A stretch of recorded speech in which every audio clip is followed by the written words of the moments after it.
Baba only talks about blessing, but does not talk about Iyalolade. Toba be anybody nsìn, blessing nìkan náà máa rò pé ó wà ń bẹ̀, whereas èèyàn méjì ló wà ń bẹ̀. Ó dàbí máa gbọ́ná. But did you speak to any of them after he said he saw blood? Because if Iyalolade was there, Iyalolade should have been the first witness to say, "Èmi náà rẹ́ jẹ." Yeah, mo béèrè lọ́wọ́ wọn láwọn ò rí.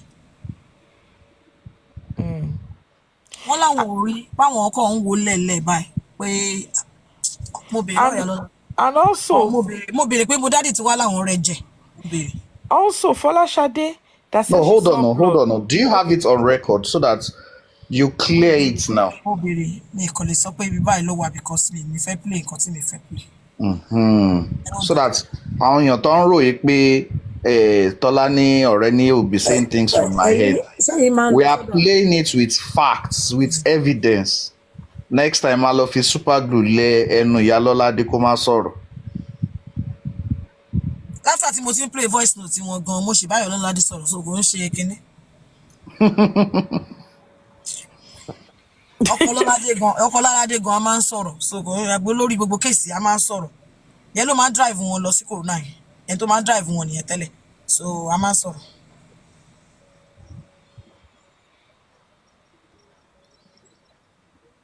Boy, tí bàbá Mohbad sọ̀rọ̀ mọ́ of recent. Mi ì pè wọ́n mọ́. Mo mọ̀ kọ́ máa ọ lè ní recording mi náà lọ́wọ́ kò matter. But mi kò pè wọ́n mọ́.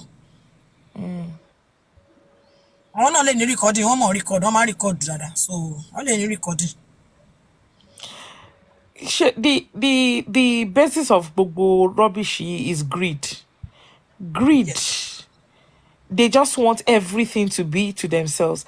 The reason why they are attacking Wunmi is because they see Wunmi as a competitor, and that's it. Like, kí gbogbo agbára yẹn kó wà lọ́wọ́ wọn.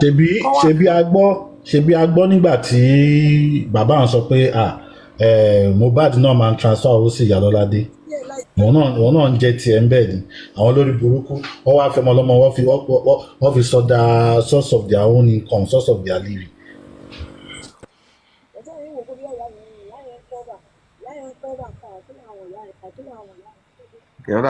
Tolani is engaged. I wanted to ask her about. Wọ́n try láti gbọ́ àwọn audio so that my video to my play. At any point. Yeah. Báwo ni ọ̀rọ̀ Lápò ṣe jẹ́? Àwọn èèyàn ní pé kẹ́ play ibi tí bàbá ti sọ pé òun lọ sókè yẹn tó ti sọ pé òun fẹ́ lọ wo chain. Àwọn èèyàn ṣe deny wọ́n ní ó wà in shock. Mọ̀ pé Mr. Dawa Patawa á wà lókè lánàá. Ọ̀rọ̀ ẹ̀ láfa. Bàbá ò mọ̀ ọ̀nà ọmọ kankan. Gbogbo throughout tèmi àti wọ́n fi sọ̀rọ̀ fídíò la máa fi sọ̀rọ̀. Àwọn gan máa ń pè mí fídíò la fi máa ń pè mí sí. A máa ń ríra wa ni wọ́n mọ̀ ọ̀nà ọmọ kankan. So wọ́n mọ̀ ọ̀nà anybody. Ògbódè tí mo ń bá wọn sọ̀rọ̀ Iyalolade ń sọ̀rọ̀ yẹn ṣé ọjọ́ kò sórí bẹ́ẹ̀dì Iyalolade wà bẹ̀rù ọ̀rọ̀ ṣọmọ́yà ni àjọ ń sọ̀rọ̀ ni so kò ń ṣe kò sí nǹkan. Ọmọ mi. Ọ̀rọ̀ tájọ́ ń sọ gan ẹ̀ rí pé ọ̀rọ̀ tájọ́ ń sọ gan àwa gan ti máa ń sọ̀rọ̀ tá máa ń fẹ́ yín ni so a kò sí mọ́ ní ìgbà tó wá rọ̀rọ̀ mọ́yà ṣán mí hẹlẹhẹlẹ nígbà tẹ́ ṣe. Orú tí wàá mú bẹ́ẹ̀ kò sí náà wọ́n ti ṣe kíní ẹ̀ tán. Àbàtì la máa bìyàn lọ́wọ́ ẹ̀ ṣọ́ ń làágùn lọ́wọ́ ni àbí wọ́n mí hẹ̀. Báwa lóhùn torí ẹ̀yin lè máa bá wọn. Bí Mohbad ṣe wà gbogbo bí ṣe ní mọ̀sán fi títí Mohbad sọ tí mi gbọ́ òótọ́ ni torí wọ́n ti bẹ́ mi sọ gbogbo bí Mohbad ṣe wà Lẹ́kì tó ń bínú gbogbo ẹ̀ lọ sí sọ kí ló ń ṣe Lẹ́kì ó jókòó sí Lẹ́kì náà kí ló ń ṣe bẹ́ẹ̀ gbogbo ìgbà tí Mohbad wọ láìfù wọn gbogbo ẹ̀ gọ́lítì tí Mohbad ṣe wọ láìfù wọn sọ so tó fi wọ láìfù Mohbad báyìí bíbá ló ti pàdé bíbá yẹn gbogbo ẹ̀ náà sọ so irọ́ náà ń pa wọn mọ̀ ọ̀nà ọmọ kankan. Mr. Adọ́rẹ̀dẹ̀ máa bá mi play gbogbo ibi tó ti describe bìdí ìyá Mohbad tọ́ni táwọn ò bá gòkè yẹn mọ́tò yẹn ò ní jáde gbogbo olóòbù ṣọ́ọ̀ṣì ìjọ sí wà láì. Ṣe disrespect woman yẹn is too much. Wo bí Iyalolade gan ṣe ń báyà bó ṣe ń sọ̀rọ̀ òun ni prime boy náà ṣe máa ní gut. Wọ́n sọ ń ta pé Mohbad ní kí n fẹ́ yá òun padà Mohbad ní kí n fẹ́ yá òun padà wọ́n sọ fún mi pé àwọn lọ sílé wọ́n lọ bìkan ni ibi tí wọ́n lọ náà ti sọ fún wọn pé káwọn lọ fẹ́ yá Mohbad wọ́n wá ń pa ọ́. Onírọ́ ni bàbá Mohbad jọ. Wọ́n ní bẹ́ẹ̀ tó bá wọn kọ́kọ́ lọ sókè yẹn ìtọ́ ti lọ sókè yẹn tó ti lọ kó chain yẹn àbí kinní kan ẹjọ́ tẹ bá rí audio yẹn ẹjọ́ bá play ẹ̀. mo fẹ́ sódà wọ́n máa record ẹni ò kán lọ máa play àwọn olórí burúkú. wọ́n wà ní wọ́n ti pọ̀ ń bíbà yín sìn wọ́n ti pọ̀ ń bíbà yín sìn. kọ́lọ̀ kóra wọn sí wá kọ́lọ̀ kóra wọn sí wá kọ́lọ̀ wá àwọn ọmọ olè Joseph káwọ 500. Joseph Omar ni Mohbad. ẹ̀yin tẹ̀tẹ̀ ń rẹ́kọ̀dì ẹ̀ẹ́dẹ̀ ṣàǹfààní ẹ̀yin náà máa tap. wọ́n ti ní Mohbad máa kú pé tí Mohbad ò bá kú wọn ní rògo wọn lò nígbà tí wọ́n pè wọ́n pé ọmọdé yìí sì kẹgbọ́n kan tó sọ wọ́n láwọn sọ àwọn náà tún fẹnu wọn sọ wọ́n láwọn sọ fún ìyá ẹ̀ pé ọmọ yìí ti kú ọmọ tẹ́ ẹ rí níjẹta wọ́n wá sọ pé ó ti kú. ṣebí ẹ tẹ̀ ro pé bóyá ọ̀nà ni ikú lẹ́rù sí pé. wọ́n lè wait kọ́mọ yẹn kú Ọlọ́run tó dẹ̀ lè ṣe pé gbàtọ́ débẹ̀ wọn feel anything wọn ò béèrè kú tó pa wọ́n ti mọ̀ pé ó máa kú. So Tolani, honestly, I understand that, but ṣe láwọn short things kan wà tán sọ yẹn tó yẹ kí àwa náà kí. wọn ò lè ọ̀dà ṣe ní kò sí ìkọ́tẹ́ lè sọ. ká máa post believe anything. They can't believe anything now. Anyway, wọ́n yóò máa believe Mr. Tolani iṣẹ́ ní gbogbo ọkọ̀ tí à ń gbà ẹlòmíì ò tiẹ̀ dì. àwọn aláwọn olórí burúkú adẹ̀ láwọn tó wà intelligent báwọn olórí burúkú ṣe wà because ṣe àwọn ẹlòmíì mo béèyàn kan sọ̀rọ̀ lánàá níbi tí mo ti lọ ra aṣọ wọ́n mọ̀ ẹni Ọlọ́run dáríjì mi o àwọn tó ti gbọ́ ọmọ iṣẹ́ Ọlọ́run ọba làyè ń gbà àbúrò mi wà ń bẹ̀ wọ́n mọ̀ ẹ wọ̀ sí mo ní what you don't know Ọlọ́run wọ́n yẹn ó sáré tọrọ dáríjì ẹ̀ṣẹ̀ ni Ọlọ́run ọba ń gbọ́ ó lóun mọ̀ pé I agree with you because there are a large number of people that they are just followers, you know. Ibi Tony ibẹ̀ lọ́rọ̀ kan tẹ̀lé lọ, they are gullible. They don't get it. They don't even know the whole story. They are just saying, Umi lo ṣe DNA, ó pọkọ ẹ̀. And there are people, for instance, if you see those Arif, I don't want to be mentioning names anyway. Those guys. Sorry, that was. Let me just finish this thought. Sorry, so I don't lose it. Sorry. See, they would not say the story the way it is. They would always lie. They will say, and when you are listening to all these things, you'll be like, Now, it is now easy for the gullible to just follow them because they can hold on to something. So. Sorry. Okay, are you done?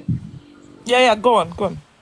You got see. Nǹkan tí èmi kọ́ tè because ìgbà tá ìgbà tí mo sọ dáa kan. kí ló fà jẹyà àti ìyá ìmọ́lẹ̀ náà ìyá mò kí ló fà jà yín gangan. lọ́sọ̀rọ̀ mi ìfẹ́ kan gbọ́rọ̀ yẹn lẹ́nu mi bẹ̀rẹ̀ máa sọ fún yín. ok ṣé ń gbọ́ mi. ok sir.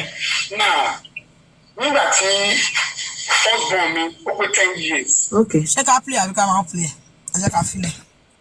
play wọ́n máa play ẹ jẹ́ play ẹ máa play ẹ lọ báyìí kò sí anything mọ́ nísìnyìí. ta ló wà ń bẹ̀ ṣé wise Mary tí yẹn wà ń bíbà ní olóṣì tó máa ń ṣépè lójoojúmọ́. gbogbo wọn àbí wọ́n ti lọ pera wọn. ẹ má wọrí ayé gbogbo wọn ti bàjẹ́ má wọrí ẹ má play ẹ lọ. wise Mary tí yẹn tí ó jẹ́ pé Peter so ó máa ń ṣe ìpè lójoojúmọ́ lórí ọ̀rọ̀. mo dá wise Mary tiẹ̀ mọ̀ lórí pápá rẹ̀ mo máa block ẹ̀. a ti mọ̀ pé olórí burúkú ni wọ́n ẹ má wọrí ẹ má block anybody o. No block anybody. O kò máa jẹ́ kí èpè kó jà wá ọ̀tá àwọn ọmọ ẹ̀ nínú ilé. Okay, I should leave them. Okay. Tí o ní proof tó evidence, o kò máa ṣépè.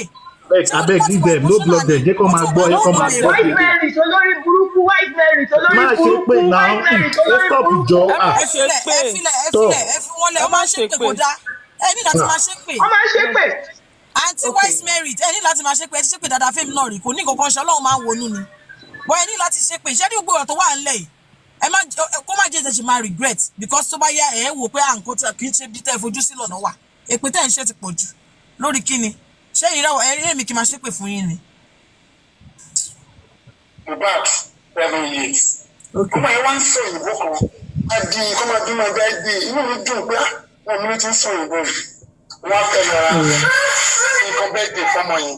mo kọ̀ fún ọ̀dọ́ màmá ẹ̀ ni ẹgbẹ́ mi pé mi ò rí but ìrìn tó wá rìn ó ti fast jù ṣé mo ti díẹ̀ pé ó ṣe máa rìn ní wọ́n ti yẹn tí wọ́n fura sí ìrìn yẹn. ẹ̀jọ̀ kúrò ńlé ni. no àjọ kúrò lé Okay. ọmọ yẹn sọ fún fẹ́ ṣe bẹ́ẹ̀ All right, sir. mo fẹ́ lọ àkọlọ́dọ̀ mọ́là All right. làwọn wá gba ìfẹ́dà mọ́là ní òrí òun àtẹni tó dúró ọtí ìrìn tó rìn ló jẹ́ kí n wá fura mo ṣe wá rí ẹnìkan tí ó dúró mi ò tiẹ̀ dáwọ́ kan mọ̀ mo ti ṣẹ́ mọ̀ gẹ́gẹ́ bẹ́ẹ̀ ni èmi tó wà nínú sọ pé mi ò gbọdọ̀ sọ ọ̀rọ̀ sí tí mo rí. Bẹ́ẹ̀ni. mo tún múra gbọ́ kejì mo fẹ́ lọ sí theology school because mo ti ń wà ní school yẹn bí mo ṣe múra àwọn boys kan wá ń kí mi ìkí yẹn wá jẹ́ ìkí ìwọ̀sí ẹ jẹ́ kí n pe èrè tí wọ́n lò fún mi ní ọjọ́ ìpè bàbá náà tí wọ́n ṣe ń kí pásítọ̀ rèé mo lọ mo tún padà mo bá àwọn pípù yìí dúró tó fi kí ni wọ́n rẹ́rìn-ín èmi àwọn sọ pé mi ò gbọdọ̀ bínú o. I don't know, sir. Okay. Sísá wọlé mi ò sọ anything. Ìjọ́ kìíní, ìjọ́ kejì, nígbà tó máa di ọjọ́ kejì tẹ́lẹ̀ mọ́ ní kí n má bínú yẹn, àlá tí mo lá. Ó wá jẹ́ àlá tí ò dààmú láti sọ fún. Kí ló dé tó ń ṣì wà báyìí tó ń wà báyìí? Ẹ gbà mí o. Wà ló tún àṣírí mi. Now, ọmọọṣẹ́ mi kan wà tó máa ń wá sọ́dọ̀ mi láràárọ̀. So ó ti bìbí pé ọmọọṣẹ́ yẹn ti sọ secret fún mi tó láwọn ọmọ yẹn mọ̀ èmi ò mọ̀. So nígbà tí mo kàn make attempt pé màá gbé ẹrù ẹ jáde lẹ́nu ẹ gbà mí o wọ́n níta ló wálé. ṣẹ́rí ń sìn pé wọ́n kàn azum ni wọ́n rí ìyá Mohbad kó ṣe ṣìnà. àlá.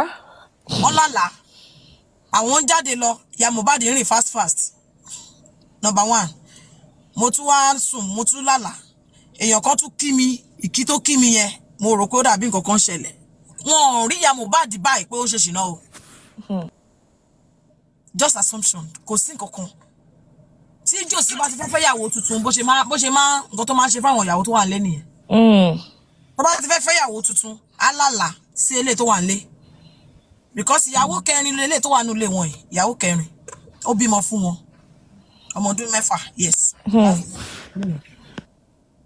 yẹn dẹ̀ ti bímọ 3 síta so yẹn náà rí bí ó ń wá bí tó máa rí forí pamọ́ sí ni so ṣẹ́rí sìn alálà ni wọ́n máa ń lálà ni.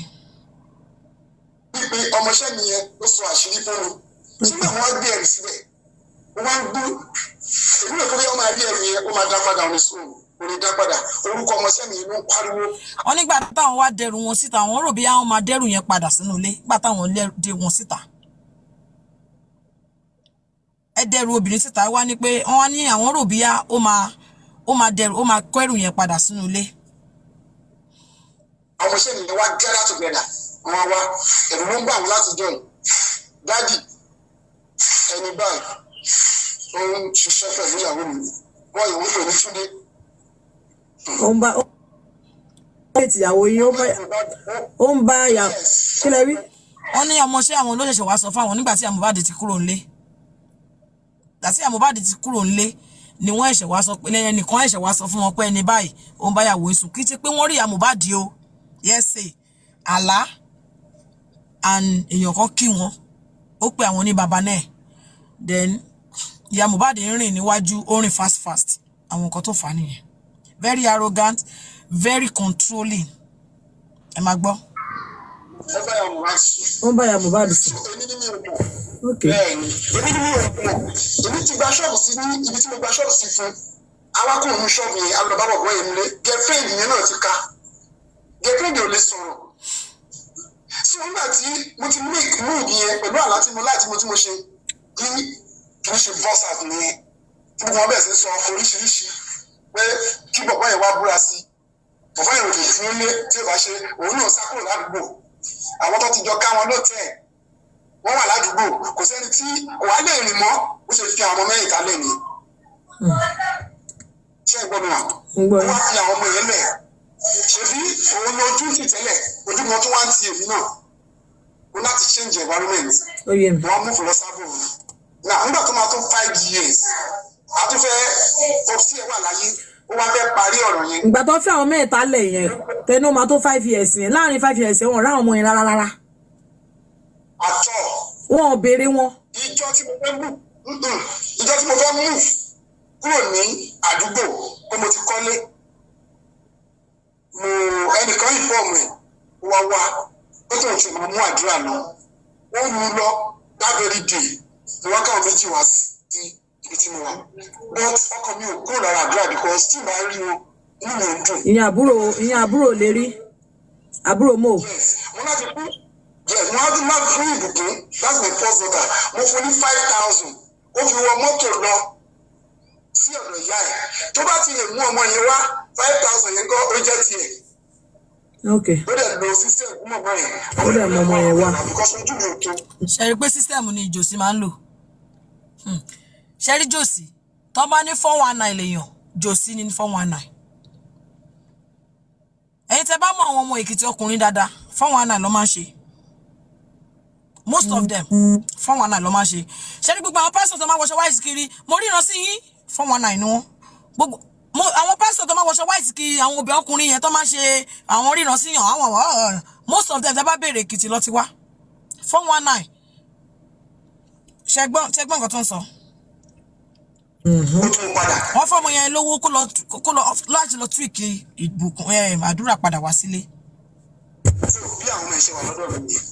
So ìgbà táwọn ọmọ yẹn ti wá wà lọ́dọ̀ yín yẹn ní that was 5 years after tí ẹ ti fìrà yín bẹ̀ ọmọ ọdún mẹ́rin. Ní ìgbà tó wá tí mo ti gba Mohbad sọ̀rọ̀ was 7 years. 7 years ní Mohbad. 7 years. Bẹ́ẹ̀ni. Ok àdúrà nìkan làwọn mú lọ tí ọmọ yín tí yẹn lọ padà wá. Wọ́n lọ bóyá gbọ́dọ̀ ṣe lọ 6 months níbẹ̀ ọkàn mi ò filẹ̀. Ní àdúrà was 2.5 years. Ok. Mo ní kí ẹgbẹ́ lọ mú wá. Láti lẹ́fi fún ní ok ló fi lọ mú wá padà. Bọ́dé láti. Ok wọ́n ní àdúrà was 2.5 years. Àwọn àlọ́ mú wá. Ọmọ ọdún mélòó ni blessing máa jẹ́ tí ẹ fi fún lówó pé kó wọ mọ́tò kó lọ mú àbúrò ẹ̀ wá. Mi ìbéèrè yẹn. Because blessing máa dàgbà kó tó lè wọ bus àbí because ẹlẹ́ẹ̀ fún lówó kó lọ mú àdúrà wá. Tádúrà bá wà ní 2 years ọmọ ọdún mélòó ni blessing máa jẹ́ ọmọ ọdún mélòó gangan ni blessing gangan báyìí. Because tí wọ́n fi lè fún blessing lówó kó lọ mú àbúrò ẹ̀ wá fúnra rẹ̀ yẹn. Ok. Ìgbà yẹn gbogbo táwọn ọmọ yẹn fi wá lọ school yẹn àwọn ò béèrè wọn rárá. Ẹ jẹ́ kó sọ school tó ọmọ yẹn lọ àwọn méjèèjì àtẹ̀gbọ́n àtàbúrò wọ́n máa ń lùlù fún ni àwọn máa rẹ́ ni òun ló jáde òun. Ìyá òun kù tó lọ ní ẹ̀gbọ́n ẹ̀ tó dóbìnrin ṣé mo ẹ̀gbọ́n ẹ̀ ló so school ẹ̀ ó kan igi báyìí ó bọ́lẹ̀ lórí ilé ló padà sí school torí pé báyìí táìmù ti lọ tí mo lè gba gbogbo owó àjọ àdúgbò mo kò lè lọ́wọ́ pé kó lè dúró school dúró sí. Ìgbà tí ìmọ́lẹ̀ wọ school ni mo ṣe mọ̀ wípé ayé pé méjì. Nígbà tí ẹ̀gbọ́n ẹ̀ wà school èmi àti ìmọ́lẹ̀ ń ṣiṣẹ́ kápẹ́ntà yẹn kò nínú rárá. Ní ìgbà tí ìmọ́lẹ̀ wá wọ school mà mo fẹ́ wálé pé dádì mo ń bọ̀ lé mo sẹ́ẹ̀dì owó mọ́tò ó délé ní òru ọjọ́ yẹn kò sóúnjẹ tó máa jẹ. Stress owó ti wá kò wá sówó kò sí nǹkan kan gbà yẹn. Àní mo ta grandy tí mo fi ń fa igi mo ta ní 5,000 mo sẹ́ẹ̀dì 2,500 sí èmi rẹ̀ kó sì máa fi jẹun bí ọjọ́ méjì ó rí owó yẹn ń bọ̀ lé ó wá délé ní 7 o'clock kò sí oúnjẹ kankan nílé. Bó ṣé ìyá Mohbad ti fọkọ míì gbà yẹn.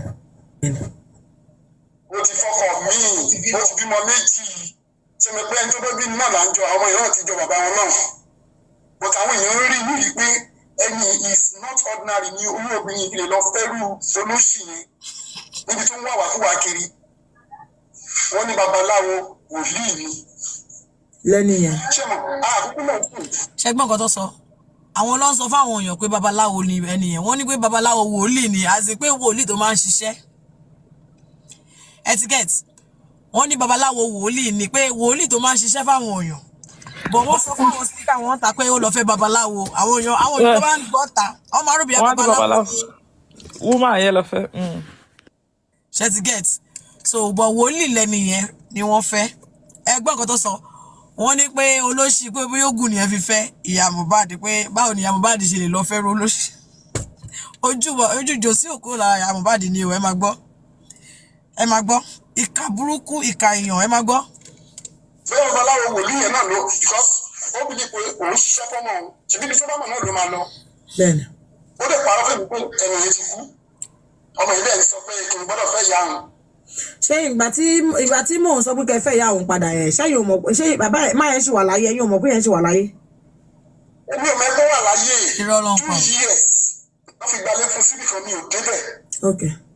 nígbà tí mo wá tó ń sunkún pé dádì òun fẹ́ pòsì ìyá àwọn orúkọ wo lòun fẹ́ fi pòsì ẹ̀. ẹ wúra wọn ọmọ yìí dẹ̀ orúkọ má bàjẹ́ ọmọ kékeré òkè ní tí máa ṣe ni pé gbalẹ̀ sí ìtòsí yẹn mo sì tún tán náà ni lọ́kàn mi òun wá lọ fún èmi kan wọ́n ní bàbá ṣé ẹ fẹ́ jẹ nínú iṣẹ́ tẹ́ ṣe mo níbẹ̀ ni orin yẹn rẹ̀ ni oníkìlọ̀ sílẹ̀kùn tí mo tì ìlọ sílẹ̀kùn lẹ̀kùn tí mi ò sí látijọ́ yìí mo bá sílẹ̀kùn náà níjọ́ tí mo sílẹ̀kùn ó ṣe ń fọwọ́ sọ̀yà fún mi pé tó bá máa lọ sọ́dọ̀ mo lẹ́ẹ̀mẹ́ta wọ́n tó tó ní ẹ̀fẹ́ yẹn wá gbé wá. Ok, ilẹ̀kùn tẹ́ẹ̀tì yẹn òun ni pé ẹjọ́ náà ṣe ọ̀ṣepọ̀.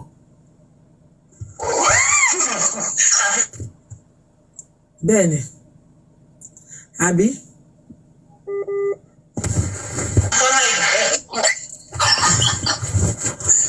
bẹ́ẹ̀ ni ilẹ̀kùn tẹ́ẹ̀tì tán ní kẹ́ lọ sí yẹn ni pé ẹjọ́ láṣepọ̀.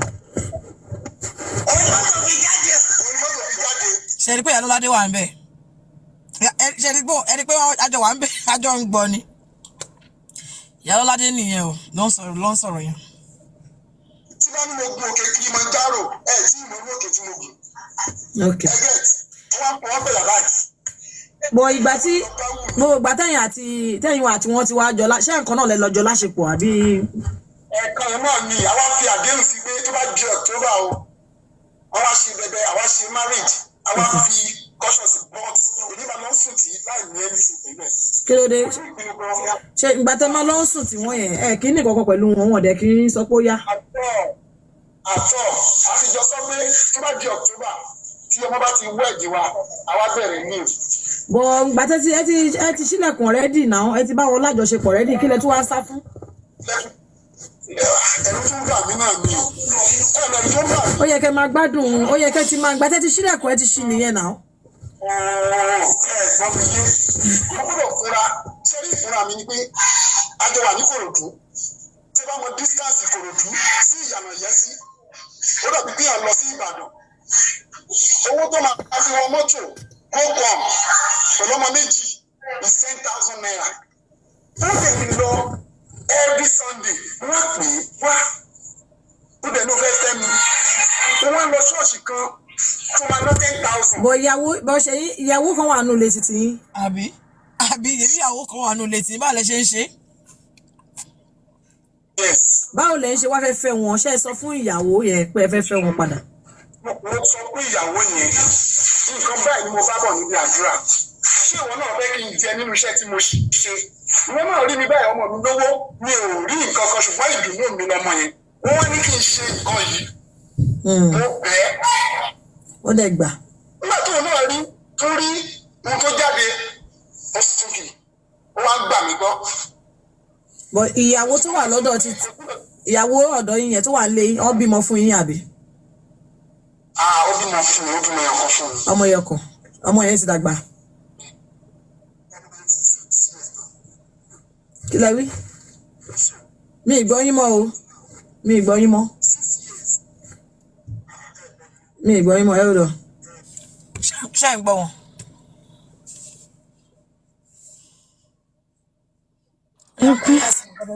ṣe gbọ́.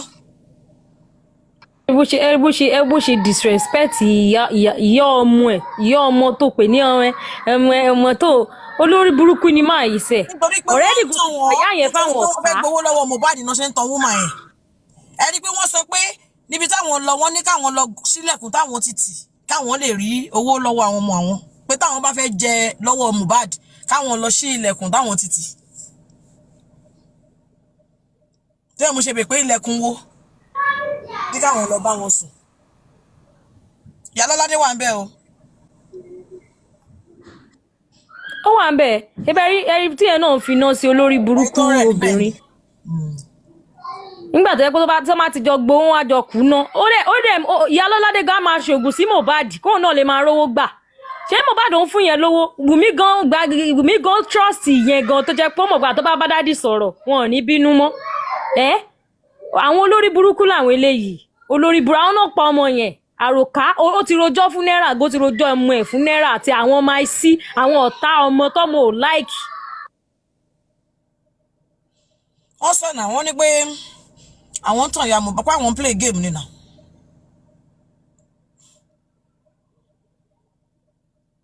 wọ́n láwọn play game ni ṣé ní gbogbo nǹkan tó ń ṣe lórí social media yìí Josin play game ni. No. People, in fact, people need to hear this. Honestly speaking. Bí wọ́n ṣe lọ gbé géètì síbi kan tán ní immunization àwọn fẹ́ kọ́ church yẹn tó bá máa di lọ́la ṣe gbọ́ pé mo lálàá mo rí Mohbad ó ní pé ilé church yẹn ó gbìgbà. Òun gbọ́dọ̀ kọ́. Kóhun tó lè wọ̀n rere. Àwọn ìyá kọ̀bẹ̀ ti dáwó ni àwọn òpònú. Bẹ́ẹ̀ ni. Ó manipulator ayé àtọ̀run ọlọ́mọ ayẹ kéèyàn narcissist olórí burúkú. Wọ́n máa ń jókòó báyìí. Mo bèrè náà mo níyàwó wọn yẹn wọ́n ní ó understand the parole mi ẹni tó understand wọn ni 419 ni wọ́n máa ń jókòó wọ́n máa jọ ń plan nǹkan tá a máa ṣe kí ni next. Sister Tolani ṣé ẹ̀yin ever gbọ́ kí ìyàwó wọn tó gbé sílẹ̀ ṣé gbóhùn ẹ̀ kó sọ̀rọ̀ rí. Wọ́n ti ní kò gbọ́dọ̀ pé má sọ̀rọ̀ o wọ́n ṣé wọn náà fẹ́ gbélé ńlá ilé tá à ń kọ́ lẹ́kìtì yẹn tá a bá ti kọ́ tán àbí wọn náà ò fẹ́ gbénu ilé ńlá ni ó gbọ́dọ̀ sọ̀rọ̀ o but géèmù náà jọ ń play wọ́n mọ nǹkan tó ń ṣe. Torí mo wò pé ìyàwó tó wà nílé gan kọ́ àgbóhùn ẹ̀ àgbọ̀ kankan ó kàn dákẹ́ síbẹ̀ gbogbo bó bẹ́ẹ̀ ti ṣe ń lọ yẹ kò sẹ́ni iṣẹ́ àwọn ọlọ́pàá go invite yẹ gan ni ó yẹ pé Ìyálọ́ládé tí ò bá wọn gbénu lé. mélòó ni mo fẹ́ play ẹ wo fídíò mélòó ni mo fẹ́ play mo kàn ń ṣọ́ ẹ̀ tí mo fẹ́ play ni tó gbogbo lé wọn la gbogbo ọ̀rọ̀ wọn pátápátá la sọ gbogbo wọn so mo ń ṣọ́ ẹ̀ tí mo fẹ́ play ni. Àwọn èèyàn tó ẹ máa kọ́ọ̀tì èèyàn ṣe ráwọn kan wà tó pé ẹ máa kọ́ọ̀tì ẹ ó níbi ẹ máa kọ́ọ̀tì àwọn míì báwo lẹ tẹ̀ ṣe lè kọ́ọ̀tì àwọn díò yìí gan-an because ẹ mọ̀ ibi tẹ́ bá fẹ́ play lẹ fẹ́ play ṣe understand but àwọn kan wà àwọn information kan wà tó pé àwọn èèyàn táwọn èèyàn gan bá gbọ́ wọ́n máa ṣe pè fún ni wọ́n máa gbé ṣe pé lórí burúkú ni máa yí ó dẹ̀ mú ìyàwó ẹ̀ tó bímọ fún ẹ tó ń gbowó ó dẹ̀ báyé ẹ̀jẹ̀ báyìí. máa stop ẹ̀ sí. ọmọ kékeré ó kiri and láti ìgbà tó dẹ̀ ti ṣe mọ̀ pẹ̀lú experience tó ń ti ní ó kúrò ó dẹ̀ understand gbogbo parole mi. mo ṣe ìyàwó ṣẹgbọn wọn ló kù ló dẹ̀ understand ó mọ gbogbo parole mi that is the wife tó wà nílé ṣe ti gbọ́ ẹ má yẹ ká sọ̀rọ̀ jù. ìyàwó tó wà nílé yẹn ṣé báwo lẹ ṣe lè describe wọn ṣé èèyàn tó dáa ni wọn. èèyàn tó so ó understand ó mọ gbogbo parole wọn. Kò dẹ̀ care. Ṣé bí wọ́n sọ fún pé àwọn fẹ́ lọ bá obìnrin mi sùn káwọn lè rówó ó dẹ̀ sí wọ́n accept. Because at the end of the day ibi tóun náà máa kó bùkátà tiẹ̀ náà jókòó sí ó ti lọ́mọ mẹ́ta tó ti bí tẹ́lẹ̀ tó kó wá síbẹ̀ náà so báwo lọ ṣe fẹ́ tọ́. Okay. ó lè lóun play game ni wọ́n play game pẹ̀lú ìyá Mohbad ni náà anything ni Josin fi play game tó bá sì máa yọ owó. Okay. Understanding wife. Ẹ jọ̀ọ́ mà ṣe lè send the voice note yẹn sí gist lover. Àwọn èèyàn ní ìdásí gbọ́. Kó jẹ́ pé táwọn èèyàn gan bá ń rí Josin ní títí kan máa sọ lóko pa lẹ́yìn ọ̀run ni. And that's the truth. Sherry gbogbo nǹkan tẹ́ ní lọ́wọ́ yìí. This voice note bó ṣe describe bó ṣe in fact is too ridiculous. Very honestly ṣe bí àwọn èèyàn máa fẹ́ tí wọ́n gbọ́ pé ẹnu ẹ̀ ló fi ń sọ ẹ̀. Bí ṣe yẹ kí wọ́n send sí gist lover bí ṣe dáwọn doubt paternity of Mohbad ìyẹn nìkan. Yes, ìyẹn gangan that is the key as in pẹ̀lú gbogbo àwọn olórí burúkú tó ń bèrè DNA táwọn ò tí ì ṣe DNA. Ìyálọ́ládé sọ pé 250 tí àwọn ohun mi ò fún Josin òun ló dá wàhálà tó wà ńlẹ̀ ilẹ̀ pé ká ló ti fún ní 250 yẹn ni ọkọ̀ máa Josin kan máa gbà pé àmú Ọlọ́run níkù yẹn. Pé wọ́n máa accept pé àìmúwá Ọlọ́run ni pé 250 kaná ti fún 250 tó ọ̀hún múlẹ̀ lọ́jọ́ kó mọ̀ yẹn òun ló sì dá wàhálà tó wà ńlẹ̀ ilẹ̀. Gbàtí mi ń bá wọn sọ nìyẹn pé gbogbo wàhálà kí wọ́n fẹ́ ṣe sí sọ fẹ́ dálé wọn rú nìyẹn. Bí wọ́n fẹ́ dálé rú kí nìkan tẹ́ fẹ́ ṣe sí báyìí náà ṣe ń sọ pé kí nìkan tí bàbá fẹ́ gangan But Mama Mohbad ní wọ́n fún Josie lówó yẹn náà. But wọ́n ti tẹ fún wọn. Wọ́n ní pé owó tó ń ná lọ́jọ́ kò mọ̀.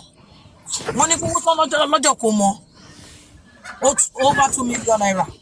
Pé wọ́n kó owó fún yàn kan, wọ́n dárúkọ ẹni yẹn níbẹ̀. Pé ẹni tí yẹn ló bá wọn organize kó wọn. Wọ́n kó bí 2 million, wọ́n dẹ̀ bèrè just 250. Lè kólẹ̀.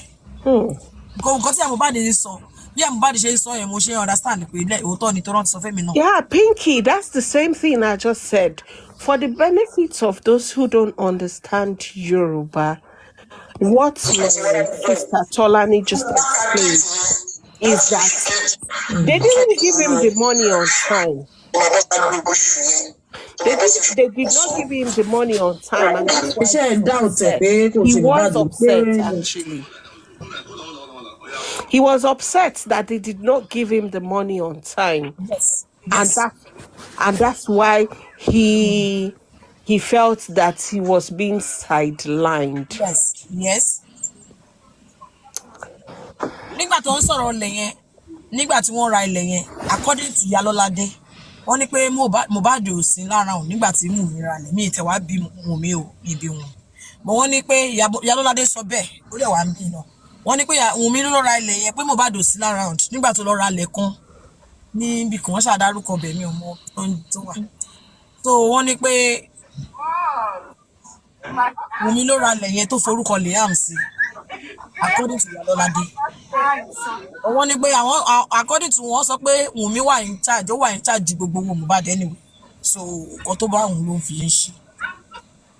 Wọ́n ní pé wọ́n ní pé tí Mohbad bá béèrè owó, tí Josie bá béèrè owó lọ́wọ́ Mohbad, Wùnmí ló máa account Wùnmí ló máa ti transfer sọ́dọ̀ wọn, which Josie ò like.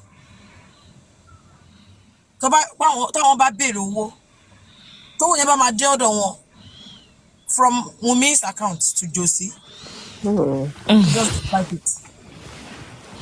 Pé why tó ṣe jẹ́ pé Wùnmí ló ń transfer owó. Ìyá Wùnmí náà wá sọ pé ìyá Wùnmí wá bẹ̀ wọ́n. Ìyá Wùnmí náà wá sọ pé dádì, ẹ̀yin náà ẹ má bínú, ọ̀yà kò sí nǹkan tó bá nínú kí ìyàwó ọmọ yín send owó sí i. Tẹ́ bá béèrè owó tí kan bá kèbí kí adé fìlà mọ́ di kí aró fìlà mọ́ra kíní kan ṣáà ti dé náà ni pé tẹ́ bá béèrè owó lọ́wọ́ ọkọ tí ìyàwó bá send ẹ̀ kí kò sí big deal bẹ́ẹ̀ ìyàwó ọmọ yín náà ni òun náà lè send owó sí i.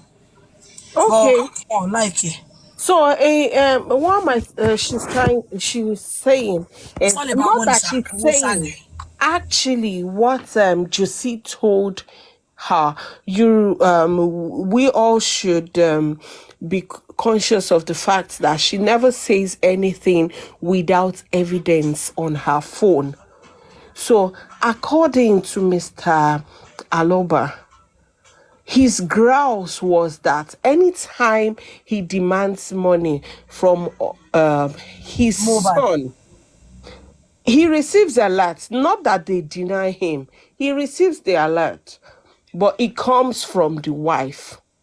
And he doesn't like it. He was always upset about the fact that, why am I asking my son for money? And the money was coming from the wife. But sometimes you don't understand these things. If you are married or you've ever been married and you have a loving relationship with your husband, sometimes these men, they don't want certain stress. Any little thing to them is like stress. They just want their woman to take care of it. So he was always upset.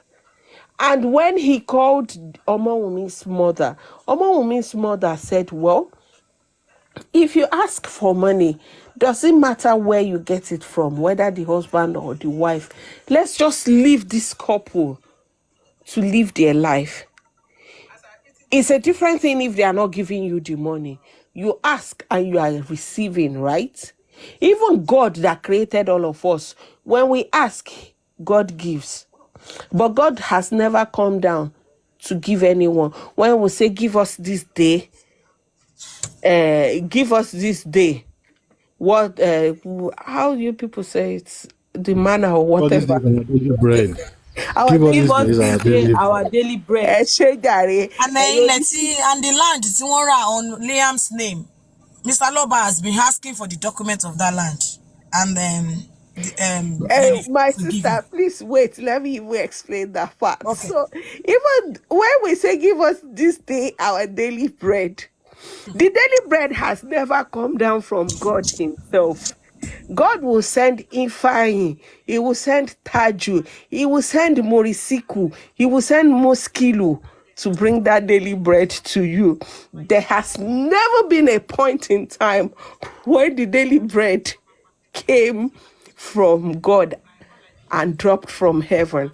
So if you ask for money from your son and the wife transfers, although for some people I know that it's a sore for them, and let us all learn from it as women, as men, as a man. When your husband people ask for money, please don't let him use your account. Oh, because you never can tell. And as a woman, when your husband people when your in-law ask for money from their son, don't let him use your account. That is what we are learning. But for me, what this means to me is that we have a couple who were binded, who were united, who do everything together. Is it wrong for them? I don't see it as wrong. So that is it.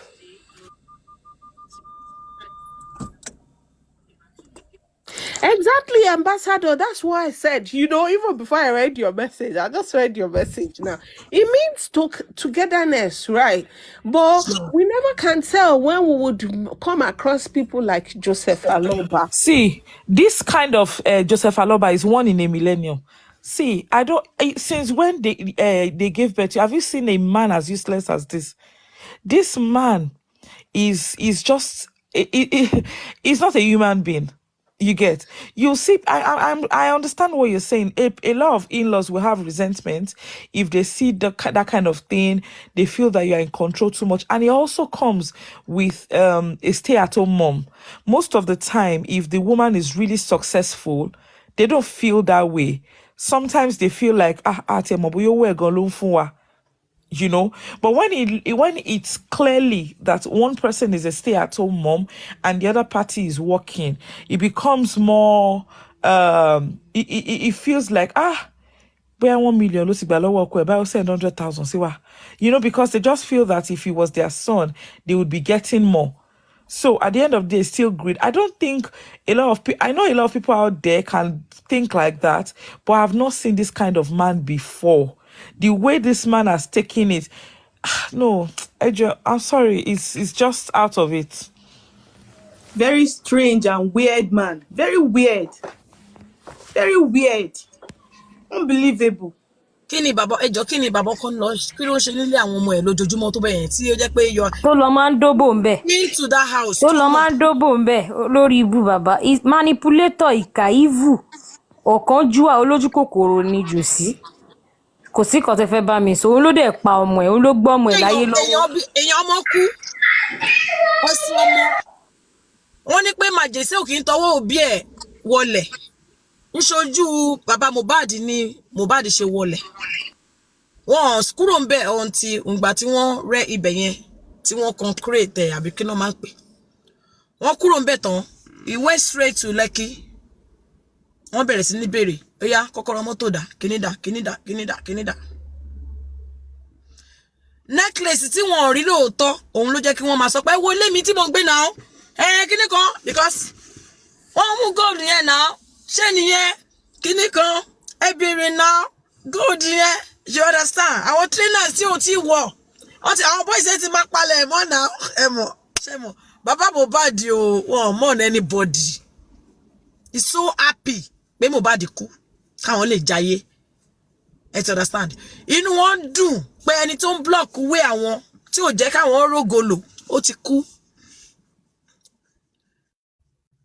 You understand? Bàbá Mohbad ò kì í ṣe pastor, wọ́n máa ń tojú bọ lékiri.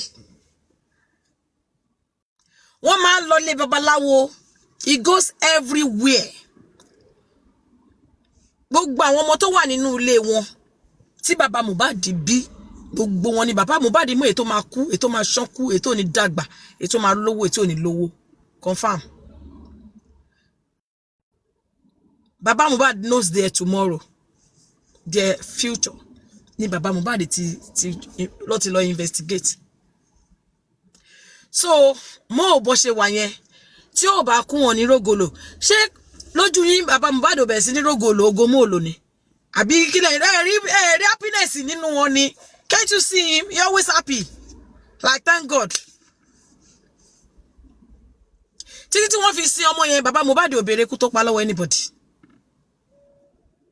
Wọ́n ò béèrè kú tó pa lọ́wọ́ anybody. Instead, wọ́n sọ pé kí gbogbo wọn máa sá lọ. After the burial, it was just after the burial. Even when he went to the station, he only went to the station to get the police report. He didn't go to the station to report any case. No. No car report case. Just to get the police report so that no police will stop them on their way. That's all. Not that you went to the station to report the case. He didn't go there to report any case. Etiquette. So he was really happy that the boy passed away. Because he went there. Ẹni tó rí lọ́jọ́ Friday according to lọ́jọ́ tẹlọbáyà Mohbad kò share ọjọ́ Friday ni. That Friday ni ó gbọmọ lọ́wọ́ ìyá ẹ̀ tó gbélé yín lọ́wọ́ tó ya photo fún yín. And the pastors on Tuesday, you never asked pé kí ló ṣe. You got there. Ẹ gba phone lọ́wọ́ ohun mi o, kó má bá transfer owó, even while the boy was on the floor.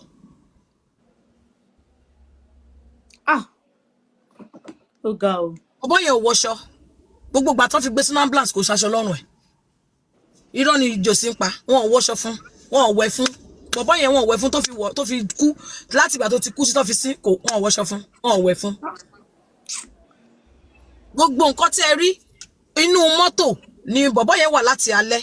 Ẹni tó ti kú láti bí aago 3. Wọ́n sọ fún mi náà láti bí aago 3 ni wọ́n ti pè wọ́n. Traffic ló jẹ́ kí wọ́n débẹ̀ yẹn lálẹ́. Ìgbà táwọn máa ti dé, àwọn èèyàn tó wà ní around ti gather. You understand? Which is normal. Tó kú bá ti kú, ó máa fly. Ó máa travel. You understand? Gbogbo èèyàn máa tètè gbọ́. News pé kú ti kú. So ìgbà tètè débẹ̀ yẹn dẹ̀ bó kú yẹn bẹ̀.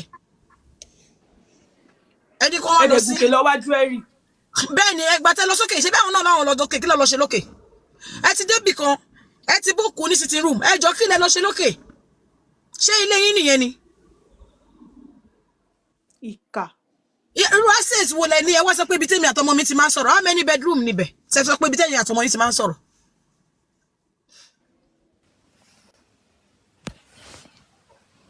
Ẹ lọ síbẹ̀, ẹ lọ sókè. Nǹkan tí ẹ wá lọ ẹ̀rí, ẹ wá padà wá sàlẹ̀. Bẹ́ẹ̀ lára tí kan wọ́n ti wà upset. Tó dẹ̀ lè ṣe ni pé wọn ò béèrè ikú tó pa. Wọ́n ti wà upset. Gbogbo ìgbà tí wọ́n fi lọ sí yẹn, inú wọn ò dùn mọ́. On process àwọn gold yẹn pé àwọn orí kìíní èèyàn kan ló ti máa gbámú. So wọ́n gbé ọmọ yẹn kúrò ńbẹ̀ yẹn ó di police station. Àwọn police ní pé kẹ́ lọ padà sí jurisdiction yín. Kẹ́ lọ report níbi tí àdúgbò bí tó ti kú police station wà ńbẹ̀. That's what they told you. Èèyàn kan ti ń kọ́ according to wọn èèyàn ọ̀gá dẹ̀ dé pé no kí ló tí wọ́n report case yẹn níbi tó ti ń bọ̀. Ẹ padà lọ report ẹ̀ ńbẹ̀. They are now making it. Ó di Kòròdú. Yeah. Okay. And they're now making it look as if because Wumi's mom is an ex-police officer, and wọ́n lọ ti pè lọ́hùn, wọ́n ti ṣọwọ́ ti kanwọ́, you know. But this thing is glaring. Even without hearing this, we already analyzed it and we said that definitely ẹ ti kúrò lódìdí Lekki ẹ wá lọ Kòròdú wọn lè fún yín now. Yes, now. But tẹ wá béèrè wọ́n kúrò ní around ibi tí ọmọ yẹn ti kú. Wọ́n lọ síbòmí ní bóyá ní Lekki náà, I don't even know. Ẹ mọ̀ pé mi o. So wọ́n ṣàbèrè àwọn yẹn ní pé kó padà sí eré àwọn dẹ̀ bèrè address wọn gbà tán sọ wọ́n dẹ̀ ní kó padà sí tó ti ń bọ̀ kó lọ report ẹ̀ ń bẹ̀. Ẹ wá sọ pé ẹ yẹ kó sí lílé tẹ́tí sòkú kí police tó wà wẹ̀ ẹ ti sòkú náà báwo ló ṣe jẹ́ crime scene ẹ̀yin kan ti sòkú náà ṣé wọ́n máa gbé òkú lọ báyọ̀ police station ní ṣe bẹ́ẹ̀ máa pé police sílé ni ṣé wọ́n máa gbé òkú lọ bá police ni. You call the police, let them come in and see what is happening. So they will be able to make any arrest to make. Láti ṣe anything to make a crime scene, they will know. They don't know anything about it now. ẹ gbé òkú yẹn lọ straight ìgbà tẹ́ gbé dé Kòròdú ambulance yẹn wá sọ pé òun fẹ́ máa lọ èyí tó gbé yín wá láti Lẹ́kì ẹ wá gba ambulance mi bẹ́ẹ̀ wá transfer òkú síbẹ̀ kó wọ́ṣọ̀ náà ibẹ̀ lẹ́ ti ṣe gbogbo nǹkan tẹ́ ń ṣe fún ibẹ̀ lẹ́ ti ṣe gbogbo nǹkan tẹ́ ń ṣe fún èmi ní fọ́tò mo ní fọ́tò òkú yẹn gan lọ́wọ́ so kí nìkan tẹ́ ń sọ ẹ wá sọ pé wọ́n ti get ready láti sí wọ́n ti pọ̀ àwọn àfà yẹn gbogbo nǹkan tẹ́ bá ń ṣe wọ́n wà ń bẹ̀ gbàtẹ́ ìsọ̀rọ̀ ilẹ̀ àwọn àfà kan wà ń bẹ̀ gbogbo nǹkan tẹ́ bá ń ṣe family friends ni wọ́n ẹ wá ń ṣe bẹ́ẹ̀ ni pé wọ́n ti pọ̀ àwọn àfà tó máa wá sí no ẹ ń change narrative fáwọn èèyàn wọ́n ti gbé kiri wọ́n ti sọ pé ó ti kú náà kí nìkan tó fẹ́ ṣe ìyá Mohbad tó kọ́ sọ pé má gbọ́mọ yẹn lọ sódà sí ọmọ yẹn a lè sọ bí ó sì lè jí abiyamọ náà ń rò mọ́ báwọn Christian ṣe máa ń ronú nìyẹn pé òkú kìíní kan jí after 10 years òkú kìíní kan jí after 10 bí obìnrin ṣe lè ṣe nìyẹn bọ́ yóò fẹ́ gbọ́n kankan nítorí pé yìí ti wà prepared pé ọmọdé yìí máa kú níjọ́ kan máa pè yìí so yín go ti ready mind yìí ti ready láti ṣe òkú ọmọdé so kò sí kankan ìgbà tẹ́ débẹ̀ kò ṣọ́ọ̀kì yín ìgbà tí màmá Mohbad ti wọnú life ọmọ yìí nínú yóò ti dùn mọ́ inú yín máa ń dùn tẹ́lẹ̀ ìgbà tí ìyá Mohbad ti dé because ẹni pé ìyá Lọ́ládé sọ pé ìgbà tẹ́ lọ gbé wọn bẹ́ẹ̀ ṣe gbé wọn lọlé ìyá Mohbad ìgbà tí ìyá Mohbad ti wọnú life Mohbad nínú yóò ti dùn mọ́ òun náà lẹ́yìn náà sọ pé ìgbà tí ìyá ẹ̀ dé wọ́n wọ mọ́ra wọ́n wá jọ ń jẹ oúnjẹ bí ìyá Mohbad ṣe wà lọ́dọ̀ ọmọ yẹn ó ń dùn yín ó ń bí yín inú.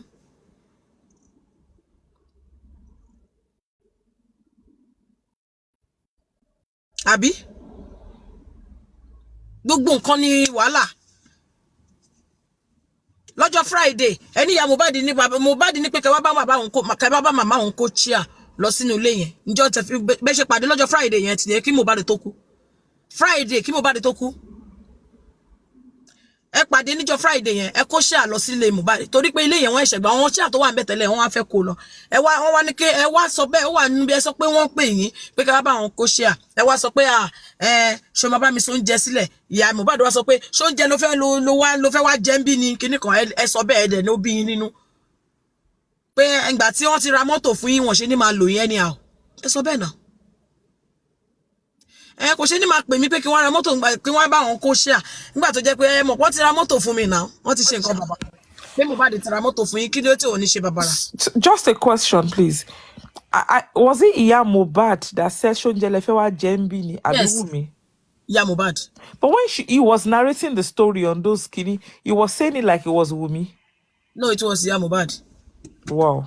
Mi fẹ́ máa play audio. Even mi fẹ́ máa play audio gan mọ́. Mo kàn ń wò wọn, mo kàn nǹkan tó kàn ń sọ because kò ní ìgbé tí wọ́n lè máa gbọ́ wọn lè gbọ́ kankan. He said it was the mother that said so, and he was saying that irú ìyàwó wo nìyẹn. He mentioned it that it was the mother. Okay, only Iya Mohbad ló sọ bẹ́ẹ̀ àbí? Yes, from the video that I heard. Yes, but you know what Iya Mohbad said. But you know that he keeps saying different things at different. You know that man is an actor. Okay, let me just play that. Let me just play that so you hear from him. Sweet Saturday, ìyá ẹ̀ pè mí, iṣẹ́ àti Mohbad ń lò kí n wá kó wá sílé òun. Ṣé mo gbọ́ ti ra pick-up fún mi? Ó dẹ̀ lè control mi. Ẹ sì ń bí. Mo ń gbọ́ yìí. Okay, mo bá gbé ra bọ̀ lọ. Ẹjọ́ ló gbọ́dọ̀ bí ọkọ ìyàwó. Ṣé ń gbọ́? Ṣá? You guys hear me? I'll just speak a bit and then. Ṣé bẹ̀rẹ̀ láti bẹ̀rẹ̀? Yeah.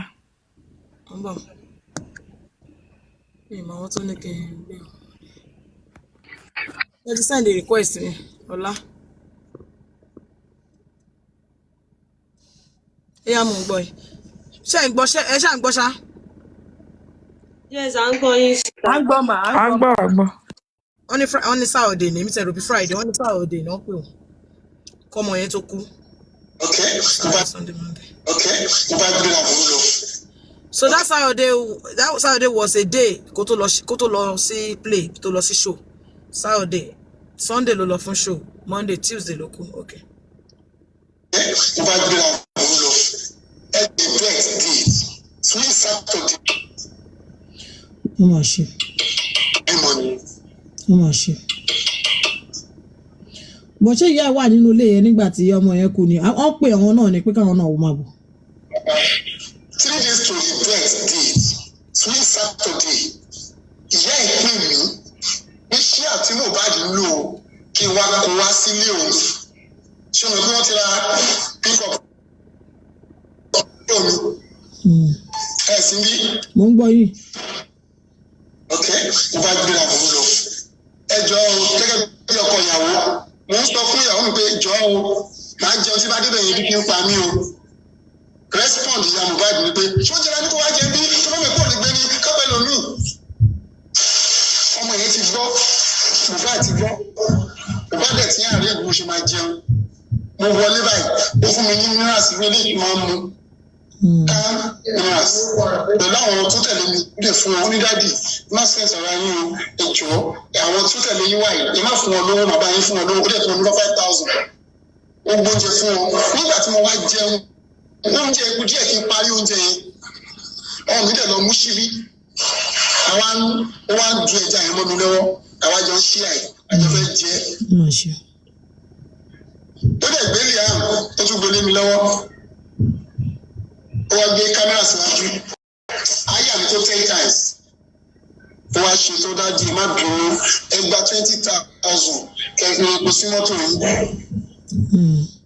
Láì mọ̀ pé ikú ti dé. I don't know.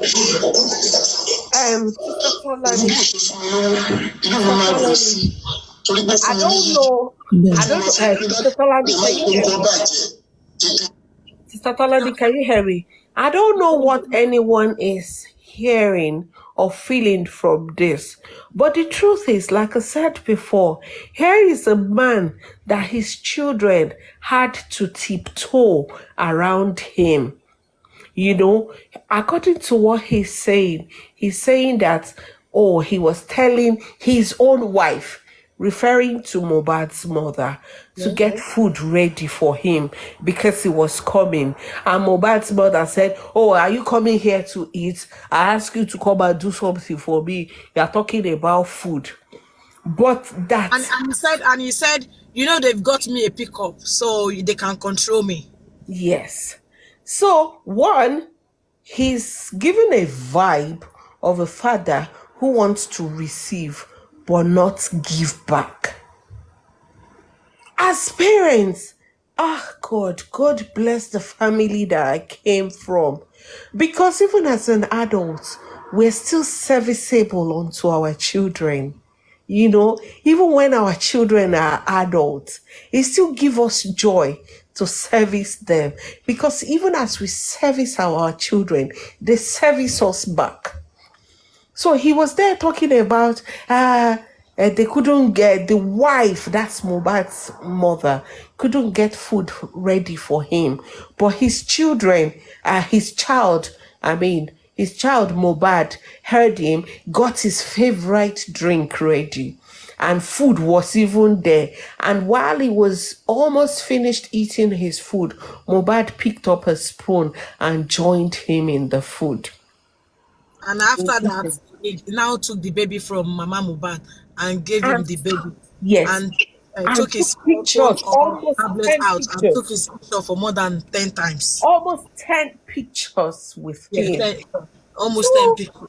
I mean, there's nothing wrong. I have said it before. There's nothing wrong from a father or a mother to go to their child's house and eat. Even me as a friend, when I'm going to a friend's house and I'm hungry, maybe for some reasons I'm hungry or I didn't eat before leaving my home or wherever I'm coming from, I will tell my friend, Alaye, get food ready at the hunger. So there's no big deal in it. But everything you see is a big deal because only problem for Harry. He has a problem. But the big deal here is that we have an entitled father. How do you satisfy this man? Everything, no man count. You ask your son for money and the woman, the wife sent the money to you. Voila. Voila. Yes, problem. They wanted to spend 2 million naira, like he said. As he said, they said they spend more than 2 million naira. Lọ́jọ́ Komo. He asked for 250. They gave him 150. Problem. If they want only one waste oúnjẹ. Problem. How do you satisfy him? If you give him something, problem. If you don't give him, even bigger problem. So at the end of the day, may we not have Sherry? I say this prayer all the Every time, ni wọ́n máa mú mi lọ bẹ̀ Josie. Every time, ni wọ́n máa máa ṣètùjà. Every time. Sometimes she will not even know what she has done wrong. They will still be begging Josie. Sure, you know, because always. Who is talking? Who is talking? You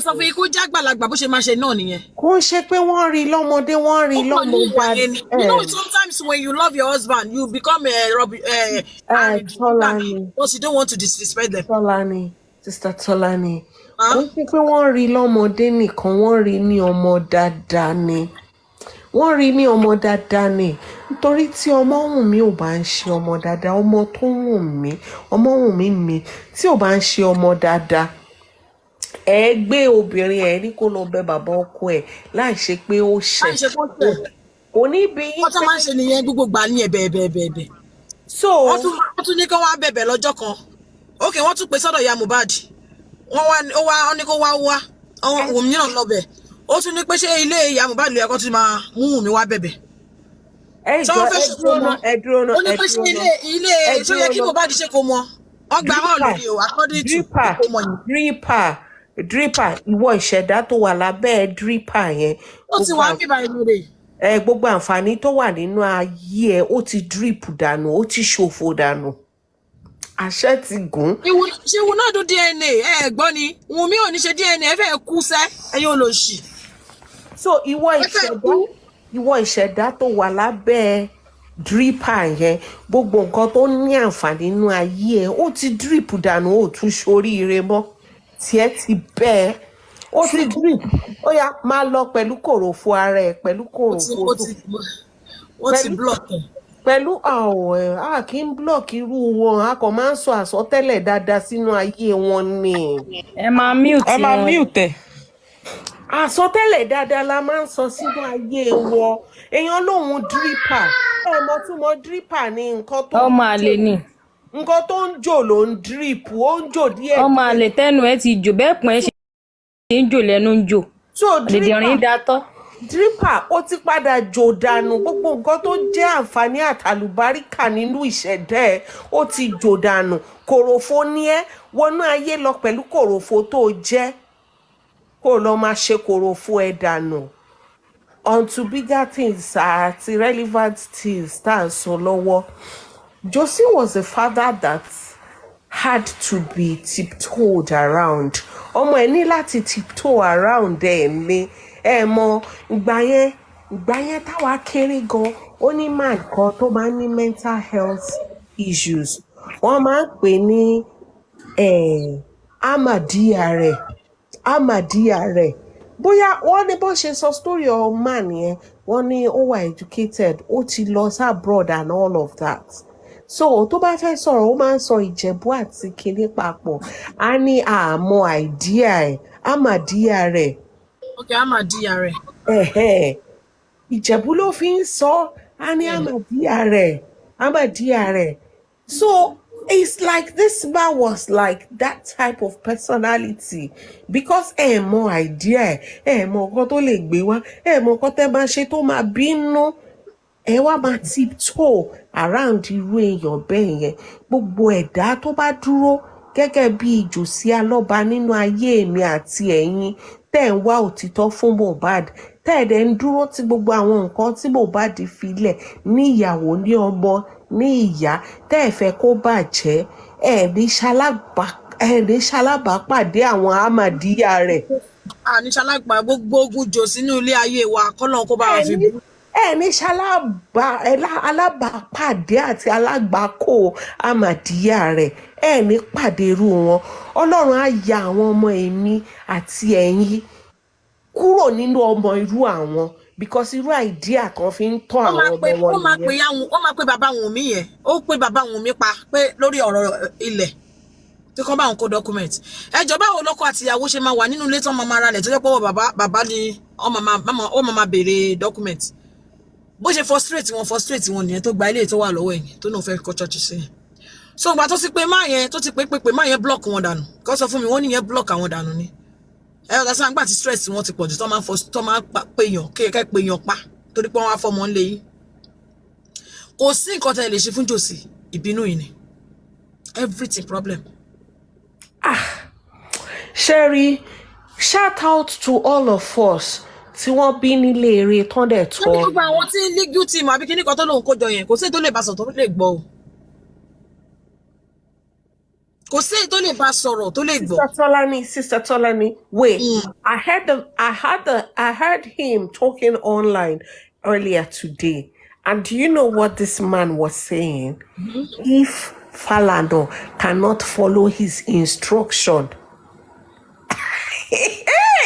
kábíyèsí Elédùmarè. Okay, let me read the ṣé mo nǹkan tó wà nínú nǹkan tí wọ́n sọ fún wọn.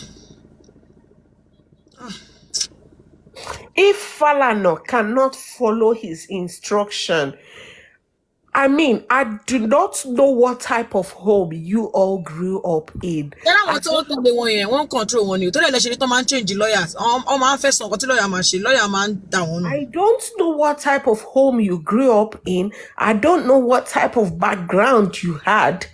But, I mean, for some of us who were raised by real and loving people, we cannot relate. Can you hear Joseph Aloba saying that if Falana cannot follow his instruction, he has no business with him? Follow his instruction. Someone that is coming to help you. Yes. If you do not know Titayo, I would draw you back to Westo's post. Someone made a post where they interviewed the lawyer from Femi Falana's chambers. And we don't come here to talk about hearsay. It was an interview. Your company only is Falana still with Wumi. Yes, I'm answering that person. And the response from the lawyer was that due to XYZ, they want to pull out. But after hearing from the court, after hearing from the judge, they would have to go back and decide what they would do next. Ègbéni fún ẹni tó bá fi kún àbí ẹni tó bá yọ kúrò bẹ́ẹ̀, ayé ẹni náà ò ní dáa. So, to you who asked that question, that's the response. I heard it from a lawyer from Falana's chambers, and it was posted online. Okay, ma. Tóyọ̀sí ó fẹ́ wá ló dà pé ó mọ Wùmí dáadáa tẹ́lẹ̀ àtàwọn.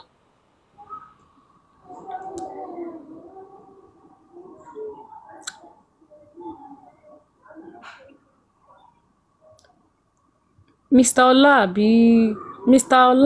Ola, you can talk. I just want to say something. Tolani, someone share your platform to me. This is the first time talking about Mohbad and his woman. I really appreciate your maturity. Among most people doing all this show, you're the only one I've seen that is not using derogative words. And it shows not everybody's are mature in handling issues. And it's too sad. What we have in Nigerians is educated illiterates. And we allow emotion to affect most of us. Akoko, it will be difficult for Mohbad family to get justice on these issues because of people who are saying or fabricating stories. I am sorry. I am really sorry to interrupt you there, Mr. Ola. Yes, Mohbad will get justice. Do you know why? because that the justice system has nothing to do with what is being peddled on the internet. The Yeah, I believe justice, that. yes. So the justice that Mohbad will get, the only difference that I can confidently say to you as someone who is exposed, as someone who has seen life, as someone who understands how certain things work, as someone who is reasonable and sensible. What I can confidently tell you is that Mohbad will get justice, but not the type of justice that a certain section of the internet has cooked up in their head. Because what they have cooked up is a justice against the widow he left behind and the son, not justice for. There's a difference between justice for and justice against. Okay, So I this understand. set of people will be disappointed because the type of justice that they expect against the wife, they would not get it. Yeah, Seven sorry, freedom. He will lose his thoughts. excuse me, please. It's almost 7 months now. They are still trying to get evidence to support the type of justice that they expect, but they have not gotten it. So I just wanted to clear you on that. That Okay, Mohbad will not get justice. It's not what is apt to put. Mohbad will get justice, but it wouldn't be the type of justice that a certain section of social media users are expecting. Thank you. okay, thanks. So Let me I quickly just read this. Let me quickly read this to you. When they ask for the DNA, these are the conditions given to them that has to be met before the DNA will be done. Can I read that? The conditions ni pé while Mrs. Omowumi Cynthia Aloba is not refusing to give us consent for the DNA test in order to clear her name from all the sponsored media attacks on her person, we insist that's the lawyer, that the following condition must be met before the consent will be granted. Number one, valid court order. That's what we are still fighting for, looking for everywhere. Number two, a paternity test. When they get the court order, we now go to number two, a paternity test result of Mr. Joseph Aloba showing that he is the biological father of late Ilerioluwa Aloba, aka Mohbad. That's number two. Number three, readiness of Mr. Joseph Aloba to finance the DNA test, including traveling logistics. That's number three.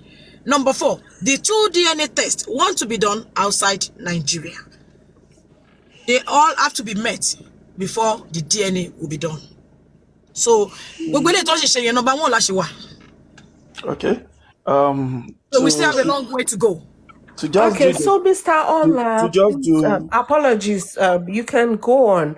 I just wanted to correct that impression that Mohbad will not get justice. So No, you please said carry it on. earlier. I heard you. I just want to chip in something to talk back when you one. In Korea, many Nigerians are tired of this incident. Is that one? I talk about fabricating story. Àkọ́kọ́, money ọmọ kọ́kọ́ jọ Mohbad, Sam Larry ó tún jọ ọba o kílọ̀pù náà, Elegushi or whatever. Does that really make sense? Even if the girl is wayward to that stage, would there be that kind of life? Èkejì, money more your kidney or fashobo or belong on your con. Even I have some friends who are medical doctor. It's not possible for just any person kọ́kọ́ la ọkàn èèyàn kọ́dà your kidney bẹ́ẹ̀ without a due process, without Number something. two, one will put out on print. I'm not even talking about the will. So those two alone, those two alone, for people who are really learned and educated, we realize that people are just running after shadows. Yeah. And two, ó dùn mí pé Nigerians most ọyàn tó yẹ pé ká pè lábíamọ mọ̀ ń ṣe abíamọ. Justice for ọmọ wisdom. kékeré tí ó ṣẹ̀ tí ó rò tẹ̀bẹ̀ sí ṣépè fún, and 90% of you have kids at home. Kì í ṣe ti ti àwọn wọ́n ṣépè gan lánàá wọ́n ṣépè gan lánàá. kò sí nǹkan gbogbo yẹn ò ní mí nìyí ẹni tó bá ti bíyàn ló lè ṣépè fún yàn àwọn ò sí bẹ́ẹ̀ nígbà tó bímọ ẹ̀ gbogbo kíní yẹn kò yẹ kí mi tiẹ̀ máa wo bẹ̀. ìkan tún bọ́ra ẹ̀ sí òwò báyìí ló lóun bọ́ra òun sí òwò ló ń ṣe. tí wọn kò ní nǹkan kan ṣe inú ilé wọn ló ti dúró gbogbo nǹkan tó ń ṣe yẹn wọn kàn fẹ́ fi ẹ jẹ́ kí n sọ fún gbogbo nǹkan tó ń ṣe yẹn wọ́n fẹ́ fi force Wunmi out ni and it's very unfortunate pé Wunmi máa ó ń show weakness ẹ̀ because kò sí nǹkan tó ń ṣe wọ́n ń ṣépè fẹ́mi náà kò sí nǹkan tó jẹ́ ẹ ti understand they just want to force her out and they want to force some things out of her. Hello, Sister Tolani. Sister Tolani. There's no unfortunate in being weak or showing vulnerability. And for the 230 people who are here listening to me, Omowumi is human.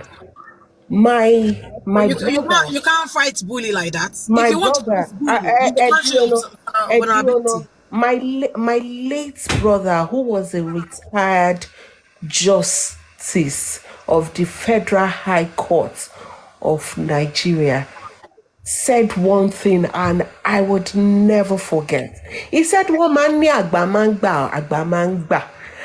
Tẹ́ bá fi nǹkan gún àgbà, àgbà máa kú ni. Tẹ́ bá fi nǹkan gún àgbà láyà." And I would interpret it. I said that my late elder brother, who was a Federal High Court judge in Nigeria before he passed, a Federal High Court, he said, there's this Yoruba adage that used to say that, oh, adults will accept, as adults will accept, and adults accept everything. But the reality is, if you stab an adult in the chest, in the heart, the adult will pass, the adult will die. So Omowumi coming out to express herself is her being human. There is strength in being vulnerable. Kò ní dá fún ẹni tó bá ní òfin chase clout ni. Irú ìdùnnú, ṣé bí nǹkan ìdùnnú ni? Irú ìdùnnú bẹ́ẹ̀ yẹn, Ọlọ́run á bá mi yọ̀ǹda fún gbogbo yín. Gbogbo ẹ̀yin tẹ́ bá ń sọ pé Omowumi come out láti chase clout ni, that she came crying. Gbogbo ẹ̀yin tẹ́ bá mock pain ẹ̀, Ọlọ́run á bá mi yọ̀ǹda irú ìdùnnú bẹ́ẹ̀ yẹn fún yín. So do not let us get it wrong. There's nothing unfortunate about being vulnerable. In fact, do you know the type of people that I stand? I stand the type of people who are human, who are human enough to reveal that àgbà mi ti ń gbà, àmọ́ eléyìí tẹ́ ẹ fi ń gún mi yìí ó ń bà mí o. The joke is on you who hold the sword that is trying to stab someone. The joke is on all of you, the evildoers. The joke is all of you who are perpetrating falsehood. The joke is on all of you who stay behind your keypad to call a 24-year-old widow who has never been with any other man than her husband, Ashana. Ayé yín ò ní dá. Ayé yín ò lè dá. So there's nothing wrong in her being vulnerable. Yes, she's vulnerable because she's human. She's vulnerable. Mr. Tolani, please unmute me. I didn't know that Stephanie is your moderator. Me, I'm a diehard fan of Wunmi. Oh. Don't block me. Oh. I never get myself since. Unmute me, please. What do you do now? I cannot chat in. They have blocked me. They have unmute me. Oh, I not go sleep well. Oh, unmute me, please, ma.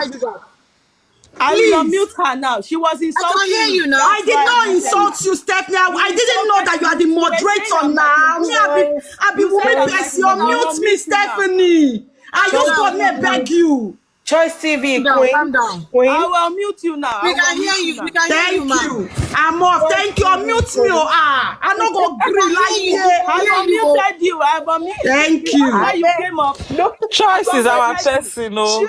Nobody should block my choice. Where is she now? She's gone again. What's happening? Maybe she just came up to say that she should be unmuted. Please don't block her. Mo ti unmute wọn, wọ́n mú mi mo ṣe mute wọn. Wọ́n ní mo dàbí wood pé mi ò sọ̀rọ̀. Maybe she didn't know who you are. She has sent comments. She said she has landed. Okay, my people. Can we let Mr. Ola finish, please? Let us all. Ẹjọ́ mo fẹ́ bèrè kọ̀kọ̀ báwo mo ṣe máa gbé tí má fẹ́ gbójú mi kúrò nínú báwo mo ṣe máa ṣe. So that a lè gbà wọn. Ẹ change setting kìíní sí ṣé grid ló wà so that àwọn bíi hate máa lè wà lórí line so ojú yín máa kéré. Moderator ó yẹ kí moderator yín náà lè ṣe.